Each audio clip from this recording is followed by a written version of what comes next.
Hey MW, I'm Melissa. And I'm Stephanie Carcache, and we're two sisters and the founders of Millennial Women. And your host of Millennial Women Talk. At just 22 years old, Mallory Rowan co-founded a global and massively successful business to only find herself just 2 years later, well past burnout. Mallory was physically ill, suffering from rashes, bloating, hair loss, and even pneumonia. Because in her own words, it didn't seem that different from how I'd been feeling, well past burnout. Mallory decided to get healthy and leave her business. She began learning anything and everything she could to not only live a longer life, but to be able to enjoy every day of it with 3 six-figure businesses that now allow her to thrive.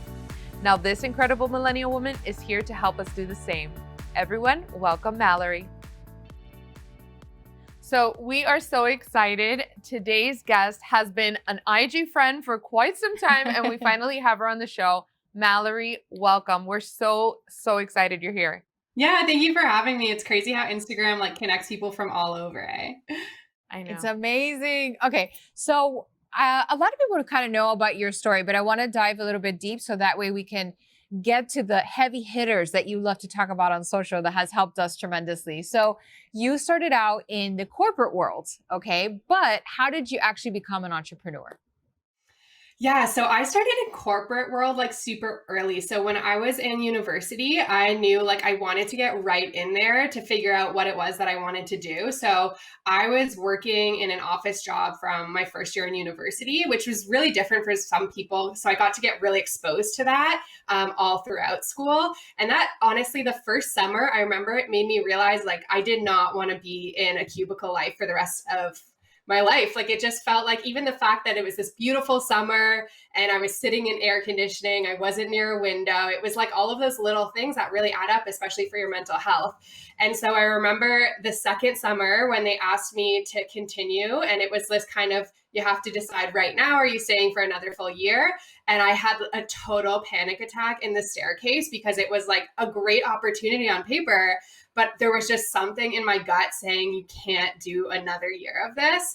And so I ended up actually taking an unpaid internship with a startup in Ottawa that was super different. I actually was connected because it was my guy who was the hookup at one of the bars who always got us guest list. He was working in sales for this startup. It was so random, but it was really cool. It was a new tech startup and it was a really exciting opportunity. And that was the first time that I really delved into this idea of a startup, a different type of office, and all of that felt really good, but I still felt like I was now putting in even more hours and I was loving it, but it was still really for somebody else, right? And my mom was actually a great reminder of that throughout because I would get stressed about it. I was really passionate about it. And she's like, when they sell one day, they hit the jackpot and you don't, right?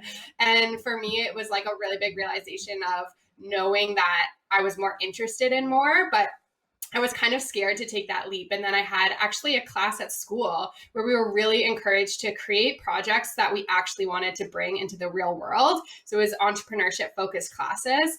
And so I started building just this lifestyle brand with my training partner at the time. We were both competing in powerlifting and we didn't really have the budget as students. So we're okay, let's start with a brand, just a brand that we really relate to, that shares our values, and we'll go from there. And that was really the start of it. And the more I dived into that world, the less I wanted to stay in the corporate setting. Yes, I know. And that's what's so amazing about your story too, is just a lot of people don't realize that gut instincts that really leads you to a scary place, but really where you're supposed to be.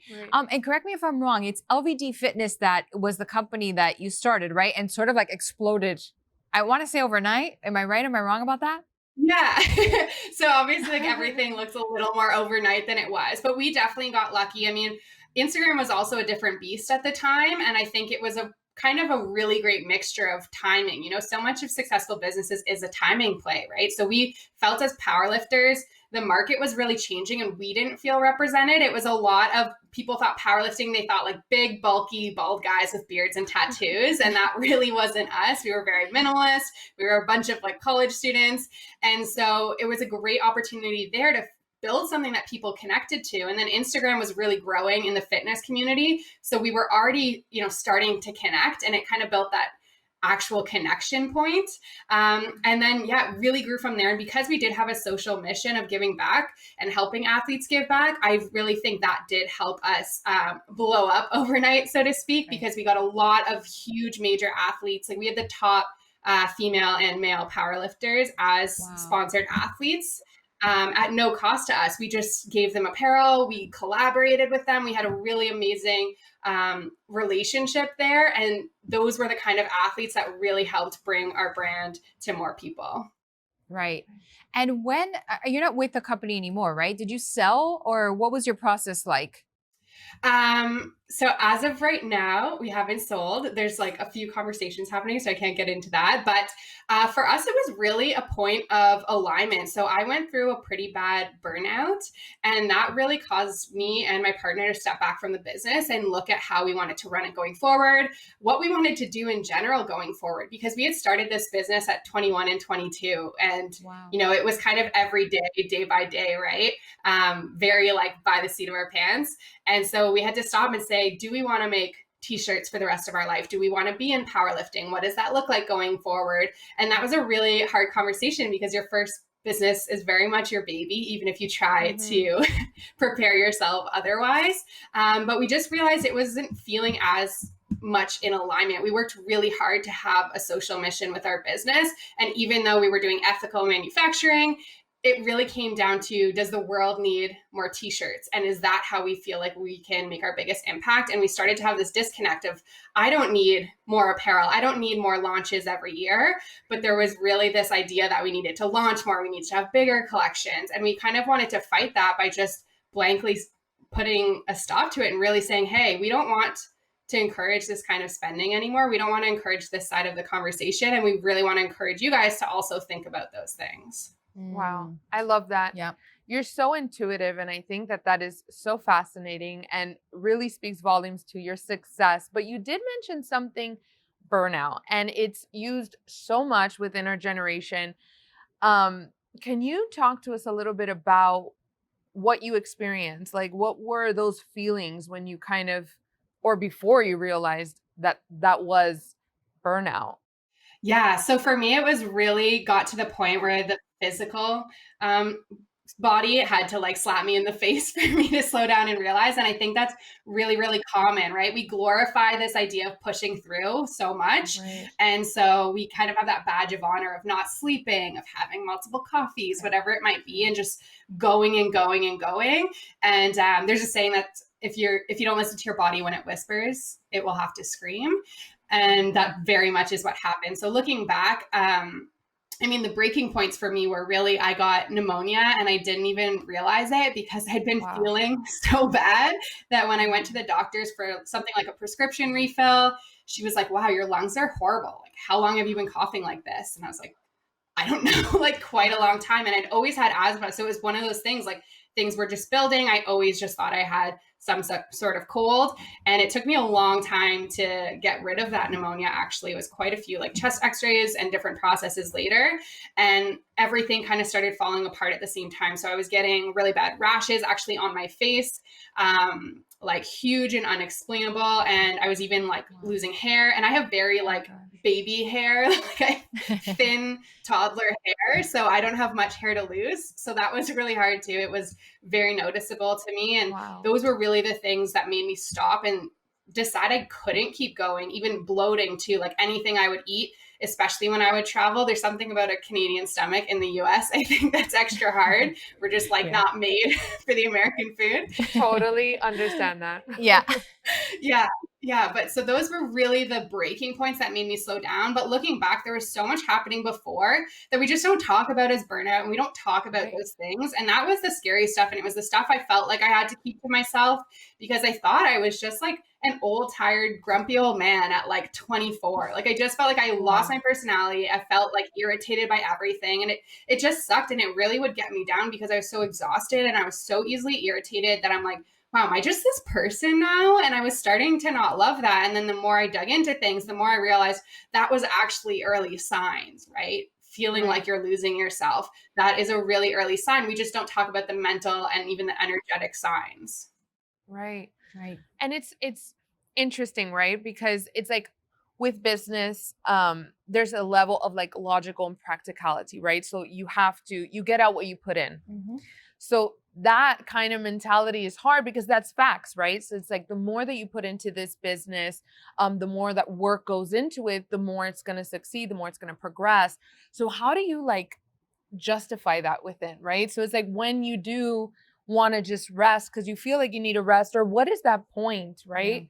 Like when you are preserving yourself from reaching burnout to when you're working hard and that's acceptable. Like, how do you balance that? Because that's, for me, it's a bit tricky. For me too. Yeah, I think it's redefining and like giving yourself permission to redefine what's actually work and what is actually making you successful. So I see going to bed and like having lights out by 10 p.m. as part of my job, right? It's now part of the work because I know that getting that sleep is what makes me more powerful the next day. It lets me show up better and it lets me do my work better. Whereas if I were to stay up till 4 a.m., my next day is not as productive. I'm probably not getting as much done and not the same quality. And I think The Sleep Revolution by Arianna Huffington was a really great book for me to read that just like hammered in the science of sleep. And that was a great starting point of saying, okay, there's things that we don't see as work and we put them in this self-care box, but we're not actually recognizing how impactful they can be to our job. And that was the biggest thing for me. I think, especially when you're young and you want to hustle for your business, the easiest go-to is more hours, right? Can I do more things? Can I do this in the evening? Instead of looking at, okay, what's working in my business and how do we do more of that and what needs to go, right? So very early for us, we were on Facebook, Twitter, Instagram, right? You're trying everything. And immediately we were like, get rid of Twitter. It's not our jam. Facebook, we realized people really just cared about the big company milestones. So cool. We just shared that like once a month and really just letting go of some of the things and trusting that gut instinct. And if you don't have the gut instinct, looking at the numbers and saying, where are our sales coming from, right? If you're putting all this time and energy into influencer marketing and it's not getting you any sales, you either have to change things or go the route. Like maybe your events are really taking off. So get more events instead of paying these influencers, right? I love that. Right. I think every entrepreneur kind of goes through that, especially when you are in a small business. Like we definitely had that conversation of like, okay, which social media platform can we drop? We had this conversation this morning on the way to the studio, okay? Because it's so many. Because it's so much. Yeah, and I love that you're pointing out, it's like, you don't have to be on everything. Like you just have to see what's clicking for your brand, like what's working for you and be efficient in that. And that's a hard place to come to, right? Because you always want to do everything because you feel like, oh, I might be leaving money on the you're table missing over out. here or over there. But I love that. You're making a lot of good points. Yeah. You know, Mallory, it's so crazy because it's like, I hear what you're saying and I'm like, oh, she's so right. But I struggle within, right? I feel, I don't know if you feel like to the level, because I'm a little bit of an extremist. Yeah, you're more extreme than me for sure.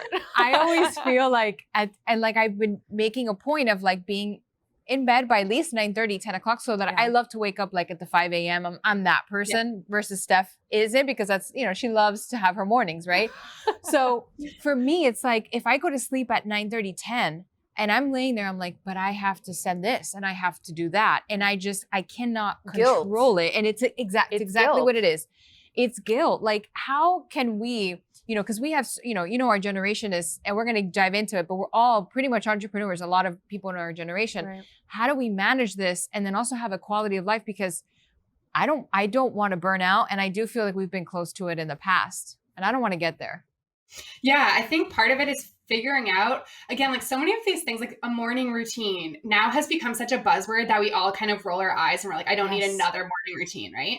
But I think it's actually breaking down, like, what does that look like for you in a way that's productive? Like, if you don't care to wash your face for 10 minutes and like meditate in the morning, then that doesn't need to be your morning routine, right? But I think if for you, it's going to really help to sit down at the end of a day, write out that to-do list for the next day, prioritize the big items, and then you can go to sleep knowing, okay, that's off. I, for a while, kept a little notebook on my bedside table, and even like I would keep the lights out so there'd be the messiest notes, but when things would pop up, I would write it down so that it's like, okay, I've taken care of it for tomorrow, Mal. Like, she's going to look at that notebook when she wakes up, so stop thinking about that thing, right? So really figuring out, like, what are those tools you have to bring to the table that's not necessarily what you're seeing on social media and going to help you with getting rid of that guilt. And I think just the more you can lean into the things that are working, the more you will actually start to notice this is the thing that does really well, right?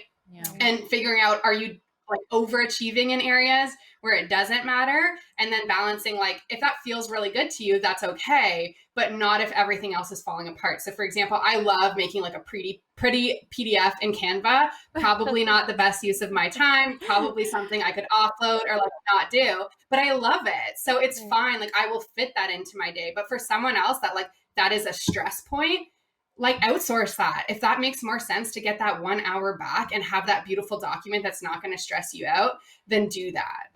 I Love love that. it. That's a good tool. It sounds very healthy the way you're talking about work, right? Yeah. And like that relationship. I mean, ultimately, it is kind of like a relationship. Like, what's working, what's not. What can I outsource? I mean, don't outsource in your relationships, personal, physical relationships, but in your work relationship, it's true. And like, I just can't. Every time I'm hearing you you speak, I'm just thinking to myself, like, gosh, you're just so intuitive, like with your feelings and what you're feeling, and acknowledging it and accepting it. So I think that is such great advice for so many millennial women right now who are listening. And a lot of us are entrepreneurs, which I know you were pointing out, Mel. There is a boom, no? There's a huge boom. And now I feel like with COVID, which I'm sure you can agree, Mallory, I feel like I see everybody with small businesses on social media now, which is amazing. But I would love to know kind of like your thoughts. Like, can anybody just be an entrepreneur in 2020 and beyond? Or like, is the market too saturated right now, especially during this time? I definitely don't think the market's too saturated. I think there's a really cool thing happening in social media right now, that there's so much room for everyone as long as they're niching. So my favorite example is Dude with a Sign Instagram account, right? So that came from another meme account. That account has like, I don't even know now, like 5 million followers, and it's a guy holding a card. Like that is so niche, right? And I think that's the idea. We're seeing like TikTok's a prime example. There's a lot of small businesses popping up, right? And everyone makes earrings or they make printed t-shirts. And whenever I see them, like there's nothing different, right? There's nobody digging into like their weird side and really niching on something. So I think that's part of it, is we really have to niche. And I'm also a big believer of like, anyone can build a business if they want to, but I don't think everyone is built to be entrepreneurs. And I really do think that's okay. Like I am not someone that tells everyone like quit your job and go for it. Some people need that stability in their life. They need to be that person that comes to work that feels really fulfilled doing something that they're instructed to do, right? Or bringing something new to that table. And that's okay too. So it's like actually figuring out yourself. I think personal development is something that like we don't recognize until we're into business. We don't realize like how much we get to learn about ourselves as business owners just by owning a business. And the more you lean into that, the more you can do. And that's where you really find like those habits that work for you. So for example, like your human design, like that was something that when I dug into that, like my world exploded, because all these things that I was searching for answers before, like it all just made sense, you know? So I think the more you can learn about actually how you work, the more you can drop these expectations of, oh, I have to go pitch 10 companies a day because that's what my other friend does and it works really well for her. But it might work really well for her because that's actually how she's designed. And for you, it might work better to focus on your content, and then things will come to you. We are built so differently, but then we try to take someone else's blueprint and just assume it will work. Oh, I love that. Is so good. That is so true, right? How many times do we fight against that idea, right? Yeah, because I mean, there is no set road, and it's going back to you, like it's intuitive. It's just like seeing what it is, that personal development in your unique design, and kind of like exploiting that, right? There is a bit of misconception, I feel like, around entrepreneurship, in the sense of like they feel that you can only reach financial freedom when you start your own business or you have your own thing going on, but it really isn't for everyone. What are your thoughts on that? Like, do you feel like entrepreneurs were like born? Is it something that anybody can do? I would love sort of your thoughts on just entrepreneurship in general. Yeah, that's a really great question. I definitely, so like two parts of that. I definitely don't think you have to be an entrepreneur to financial freedom. I think, for example, the book, I Will Teach You to Be Rich, like the example of a book that really focuses on someone that wants to work a 9 to 5 and explore investing opportunities and things like that. I think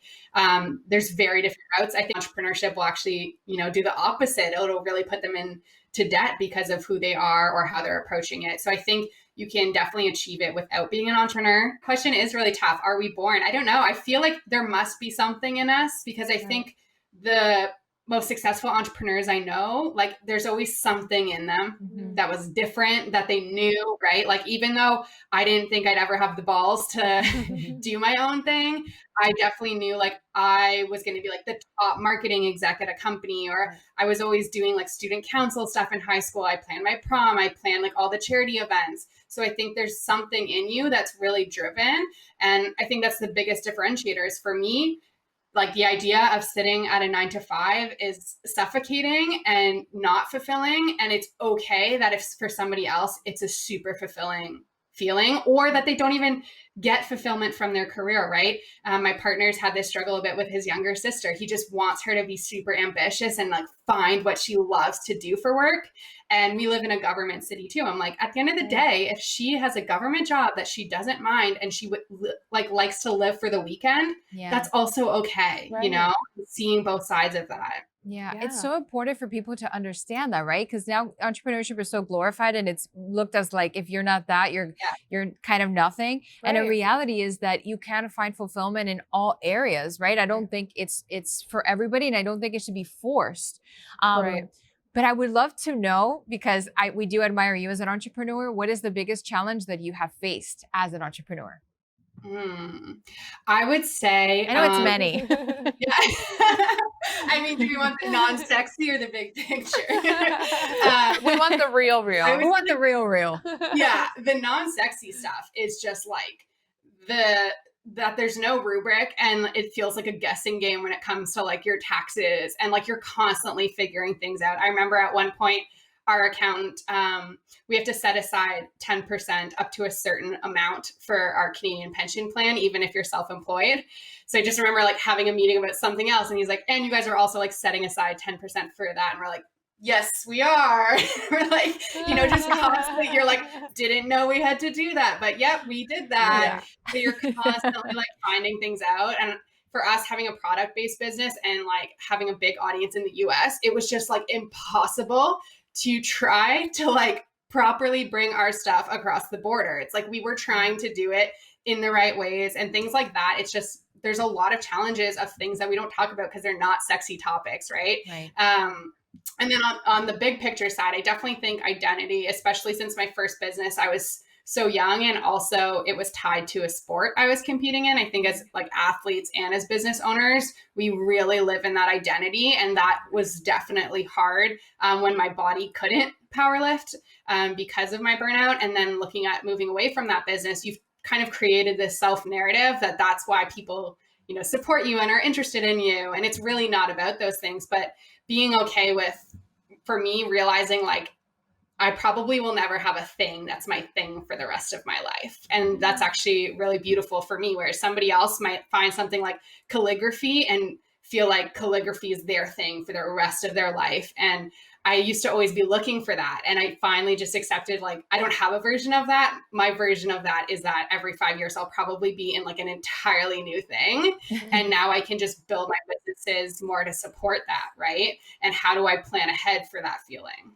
I love that. That's great. So you have this in your bio on your Instagram, you say, you talk about applying human psychology to business. And I remember reading this and telling Mel, I was like, this is so cool. Like, but what do you mean by this? I'm so intrigued. Yeah. So that's a bit of a teaser for like where I'm headed in 2021 a bit more, but it's that idea of personal development and actually just understanding both ourselves and other people to actually run our businesses more effectively. So I get asked all the time questions, like when I talk about selling on social, I get asked like, you know, should I have 2 Instagram accounts? What hashtag should I use? What time should I post? It's really not about those things. It's about like actually understanding how your customer's brain works and understanding how your brain works. So that one example I used about pitching, like I have a friend that will go out and like pitch herself for brand partnerships or media. So I'm like, yeah, like I'm going to make a list of people I could pitch to. But then when I go and do it, it just like never seems to work. And it's not that it's a bad pitch. It's just like, it's not aligned with me. And then the second I stop doing it and just focus on like putting more of me out in the world, I'll have like the best brand partnerships or requests come my way. So it's really about like learning ourselves, our psychology and the psychology of others, because at the end of the day, the platforms are always going to change. the marketing is going to change. Like there was days we were just marketing in newspapers. Well, not me, but like way back, you know, and even TV commercials now seems like a thing of the past, right? So I'm really big on not fixating on those things, understanding the fundamentals of how we work. And I think that also helps us really understand people better and even deal with issues we have, like racism that still exists, right? We need to better understand each other, and it all starts with that. Absolutely. And I think, to your point too, it's believing in yourself, right? Believing in that you are qualified to do XYZ. So if you're not a pitch person, don't do that. Don't force yourself into something that has worked for someone else and expect it's going to work for you.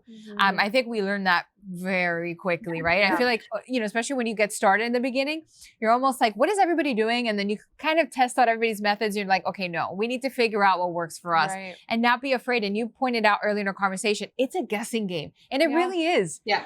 Every day is a guessing game, when you have your own business. But I love, you made such great points. I would actually love to know, to what do you owe your success? Oh, big question. I honestly think it's just exactly what you said. It's just trying things. I think people are so scared to try, and I really see everything as a data point. And I mean, that sounds really boring, but like if you can see any of the things that you're trying as like data points, right? So like I'm going to post all this different type of content on social, and I'm not going to care if it performs poorly, because it's actually just a data point for me to better understand my audience, my community, right? And I think same with your businesses. I had a past client that tried something different for Black Friday, and they didn't sell very well. And she's totally okay with it because it was the first time that she did something like this. So now we say, okay, we have the data points. What can we look at? And that's how you're going to feel. So many people ask me how to start, especially on TikTok, right? They always want to know like all of the secrets before they go, but there's no secret. Like you just have to start, because you're not going to know what works for you unless you go for it. And the more you go for it, the more you get that confidence that no matter what happens, you'll figure it out, right? Like the pandemic hit, my partner and I had a 2-second of like, are we good? What's the plan? And then we keep going. And we just knew that no matter what happened, we'd be okay, right? It's like you guys launching a product-based business in the middle of the pandemic, right? Like you guys just trust and know that you can do that, Yeah. And we're also crazy too. Yeah. We're like, let's take a massive risk in 2020 during a pandemic. What do you have to lose, exactly, right? What do you have to lose? Exactly. It's so important. And I hope people need snacks. Yes. And I hope people take away from this conversation that, because, a lot of people say, just start. But it really is just that. Just gotta dive. You got to dive on deep. The deep end. And trust yourself. I know it's scary. Trust me. Sometimes I'm like, do I really want to trust my gut instinct right now? But I would say 99% of the time, you're always right. Yeah, and you can usually backtrack. Like when we started our first business, we saved every receipt. We had no idea what we were going to do with those receipts. We just knew like save them, because someone later is going to be like, where's all your receipts, right? Yeah. You don't have to like figure out your taxes and your incorporation and all that stuff. Just start with the idea. Absolutely. Amazing. Oh, this was so good, Mallory. This was so fun. Yes. And thank you so much, because honestly, you gave such great value to us today and to our followers. But, you have a great website, you have great courses. So like this conversation for our listeners and watchers, this can keep going. Yeah. Okay. Because you have a lot of great tools to offer. Thank you. I feel like we could talk all day about it. Thank you so much, Mallory. We'll see you soon. Thanks for having me. Thank you for tuning in to today's episode. If you want to learn more about Mallory, follow her on Instagram at Mallory Rowan, and check out her courses and tools at MalloryRowan.com. Don't forget to leave us a review and subscribe. This helps us bring you awesome conversations just like this to you every single week. We encourage you to continue on with the conversation. Keep being the strong, amazing woman that you are, and never forget to live inspired. Until next time, always love Melissa and Stephanie Carcache.